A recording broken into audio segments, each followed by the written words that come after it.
By the way, you have to see this one. Ethan Klein, in his latest display of ignorance, refers to the Israelis attacking 8 convoys as benign dudes who look like they're doing charity. Just in case you were wondering why he's so afraid to debate Hasan directly about such issues. These inbred douchebags in the background. Like, these are just dudes standing back there. Entirely comprised of messy. And this is an ongoing like joke with this community. These are just fucking benign dudes. Just, I don't know what the they're doing. It looks like they're doing charity. I know what they're doing. Yeah, that's awesome. He said they look like they're just benign dudes, look like they're doing charity. They're literally far right Jewish supremacist fascists. They're not doing charity, big dog. They're stealing. They're stealing the UNRWA aid. They're stealing the aid. And the people filming them are actually describing what they're doing. It's on the video. This is why I'm saying, like, what a ridiculous person, man. I don't know why he's still doing it. Or something. It looks like they've got water or box. He also doesn't understand, like, look, he does not understand this very important part of the conversation is that, like you can get pro-Israel news virtually everywhere in mainstream media, okay?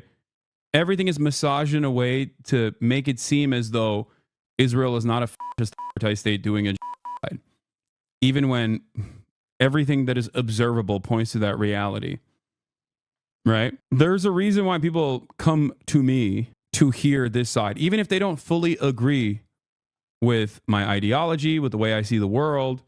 There are plenty of people who disagree with me and yet still rely on my coverage to develop a different understanding, to see what the other side's perspective is on certain issues. Okay? I do not hide my biases. I do not shelter you from that. Okay? I openly tell you what it is. But if you clip it in this way and go, oh, he's being racist towards Jewish people, he's being anti-Semitic, yeah, sure, you can get some people to believe that. But it is like, but you're just doing a disservice. You're doing a disservice to your audience, and you're doing a disservice to the truth. Or something like they're helping, and he's going, oh, look at these inbred fucks. It's like, bro, who are you? What are you? Who are you? Like, how dare you? Guys, the Israeli police is investigating the attack on the Gaza aid convoy. Israeli security forces are paid to stop this happening. They either could not or would not, but clearly did not prevent Israeli settlers attacking an aid convoy yesterday from the West Bank bound for Gaza, where, say aid agencies, hundreds of thousands of civilians face famine. But during the unloading and loading, settlers attacked these trucks, destroying the products and burning them in a systematic act of sabotage.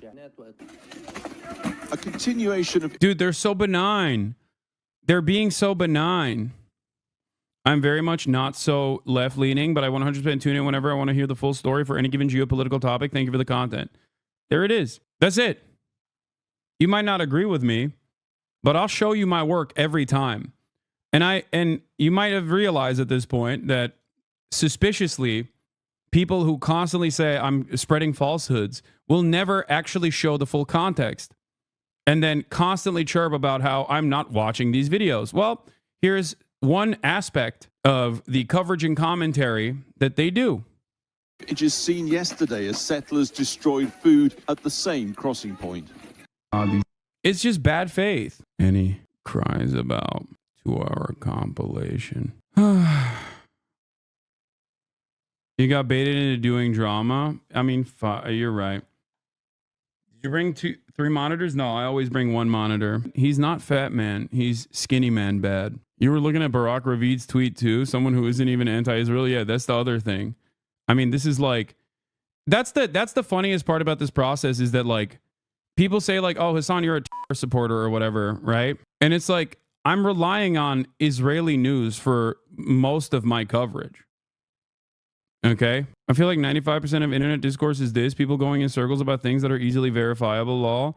Yeah. There's definitely a lot more of that than Palestinian news. Yeah. All right. Let's move on. Serious, with Elon taking over the treasury and stealing who knows how much info is there at US for you to come back to, wondering where to escape?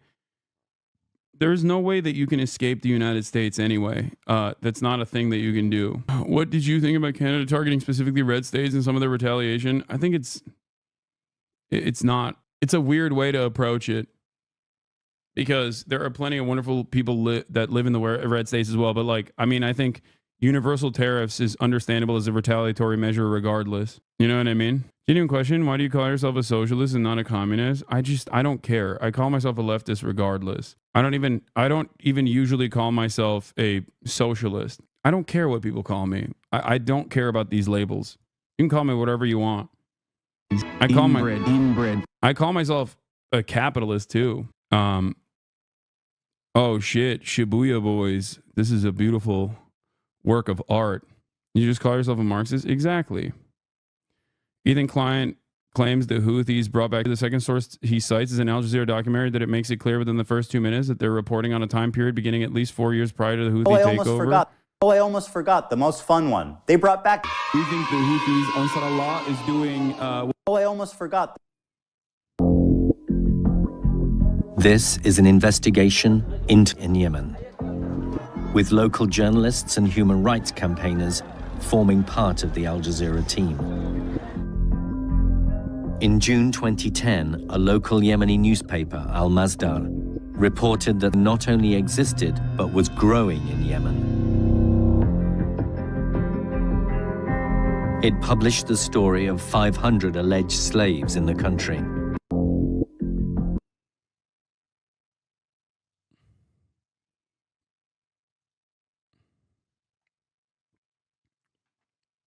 Yeah, the first headline is Saudi propaganda article that says sources say all that. The first source he cites is a paper owned by a member of the Saudi family, the ruling family of Saudi Arabia. They've been fighting a war against the Houthis, their geopolitical enemy, since 2014. I've literally covered this article on stream before. Stop clicking links. Okay, you're right. I should stop clicking links. Oh, this is my favorite way. Okay, going back to domestic politics and not like Ethan Klein. One of my favorite things that the Republicans are doing. One of my favorite things that the Republicans are doing is this, where they present like obviously anti-American consumer related issues in a way where they bring up the culture war to make it seem like it's a good thing, right? Here, and you'll see a lot more of this. It's like the whole actually paying more for eggs is patriotic, and you're too like soy cucked and a libtard to understand that. Like it's shit like that, basically. I hope someone makes a video countering all of Ethan's points so soon, so I don't have to actually watch Ethan's video. I mean, you can if you want to. I don't give a shit. Go watch Ethan's video. That's the thing that I think a lot of his community doesn't understand. Like they think that I'm like afraid of this video or something when it's like it's all bad face smears that I've addressed a million times over. A fucking congressperson working alongside Sex Pestany literally compiled some of those clips out of context in a congressional header letterhead that they sent to Twitch. You think I'm not familiar with these clips? I know where they come from. They come from a website that is now defunct, but used to exist, that started off on October 10th, 2023. Okay?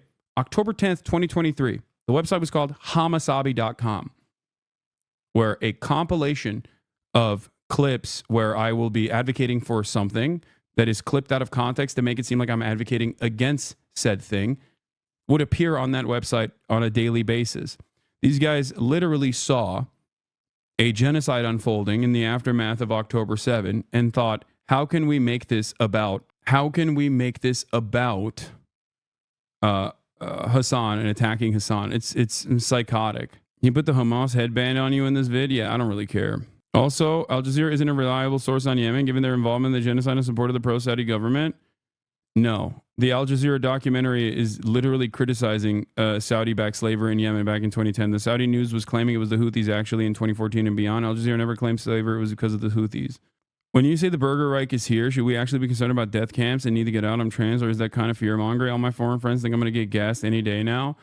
I don't know. I don't think it's going to be death camps. He really got upset. Philly D's video did not cover y'all's drama. When the world was falling apart, he said he didn't even mention me and Hasan. Why would he do that?